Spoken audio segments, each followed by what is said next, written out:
CPM এর থেকে বড় দল কিন্তু তৃণমূল নয়, কংগ্রেসের থেকে বড় দল তৃণমূল নয়। যে ভাষায় তারা, আমি কানচাপা পর্যন্ত দিতে হয়েছে কতগুলো জায়গায়, যে ভাষায় তারা আক্রমণ করছে, যে ভাষায় কথা বলছে।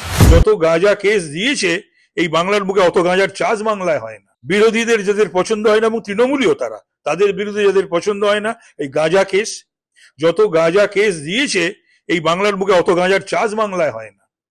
এক। আর দুই হচ্ছে শ্লীলতাহানি, তার থেকে রাজ্যপালও বাদ যাননি, তার থেকে সুপ্রিম কোর্টের বিচারপতি দিদেন হিউম্যান রাইটস কমিশনের চেয়ারম্যান অশোক গাঙ্গুলিও বাদ যাননি। তো সুতরাং এইভাবেই যদি মহিলারা সবসময় দেখা যায় যে একটা রাজনৈতিক দলের বয়সও ব্যাপার একটা, তারপরে পদ এবং প্রার্থী ব্যাপার, সব জায়গায় তাদের মহিলা দিয়ে তাদের গালিগালাজ করা হচ্ছে। এটা খুব দুঃখজনক যে যে ভাষায় তারা, আমি কানচাপা পর্যন্ত দিতে হয়েছে কতগুলো জায়গায়, যে ভাষায় তারা আক্রমণ করছে, যে ভাষায় কথা বলছে। এবং এটা তো আমার বাংলার সংস্কৃতি নয়। বাংলার মা বোনের মুখকে এই যে এইভাবে ব্যবহার করছে, এটা তৃণমূল এটা কি ঠিক করছে? একটা সময় তো আসবে যে they will be paid back by their coins. সেদিন সিপিএম এর থেকে বড় দল কিন্তু তৃণমূল নয়, কংগ্রেসের থেকে বড় দল তৃণমূল নয়।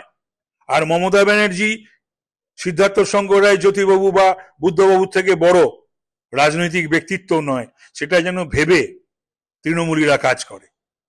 দাদা, একেবারেই দিলীপ ঘোষের মুখে আজকে এটাও শোনা গেল যে একেবারে বাড়ি থেকে বের করে মারবো, দরকার হলে এটা আমি আবারও বলছি, এটা এটা মানে সত্যি সংযম রক্ষা করা খুব কঠিন, সংযম তো হারিয়ে ফেলেছে। কিন্তু দিলীপ ঘোষকেও যেভাবে বলা হচ্ছে, যে ভাষায় কথা বলা হচ্ছে, যে সমস্ত অশ্রাব্য ভাষা, শুধু দিলীপ ঘোষ নয়, যেখানেই আমাদের কোনো মিটিং মিছিল হচ্ছে বা যাচ্ছে, শুভেন্দুর ওপর সেদিন কি করা হলো বারুইপুরে, এটা কি আশা করা যায় নাকি গণতান্ত্রিক বন্দোবস্তের ব্যবস্থায়?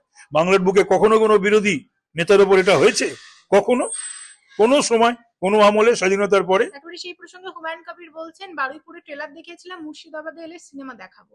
তাহলে পরে এই যে ঔদ্ধত্য, এরপরে তো হুমায়ুনকে অ্যারেস্ট করা উচিত, হুমায়ুনকে অ্যারেস্ট করা উচিত, বা ওর দলের তরফ থেকে ওকে রেপ্রিমেন্ড করা উচিত, ভৎসনা করা উচিত।